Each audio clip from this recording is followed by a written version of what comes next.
iyo Mana yaraduhaye amahoro iradukuramwo kagatimatare dutangwa kugira umutima w'urukundo, umutima w'umwumvikano n'ubumwe hagati y'abarundi.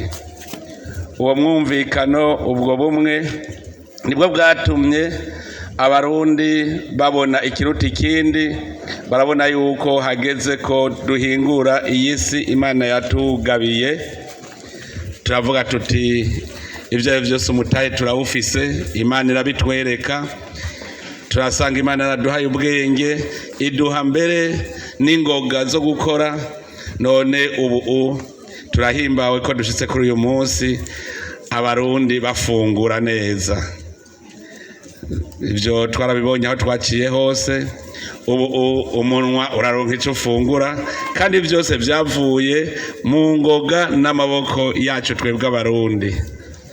Turahimbawe rero yuko uno munsi abarundi bafise akanyamuneza, kuko no mupfuko uratanguye kuronka agafaranga ko kwikenura. Vyerekana yuko iyo turiko turaja ari heza. Umukuru w'igihugu niwe yerekana gusa inzira abene gihugu bacamwo, irihanga ry'Imana ricamwo, kugira dushike ku buzima bwiza duhingura ivy'Imana yaturemeye. Nico gituma duhaye ubwenge, iduha n'ingoga, iduha n'iyisi, iduha vyose kugira ngo dushobore kubihingura. None rero tugume dusaba Imana iduhe ingoga, iduhe ubwenge, iduhe umutima wo gushima ivyo iduhaye, kugira ngo tubandanye tuyisaba n'ibikurikira, kandi vyose izo bitanga.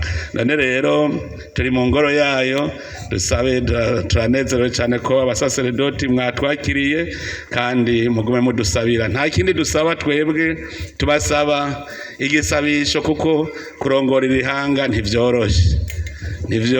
Namwebwe mwese mugume mudusabira, dusabiranira, kugira ngo twese tugume mu nzira nziza, inzira Imana yamaze kuducira, kandi inzira ishika heza.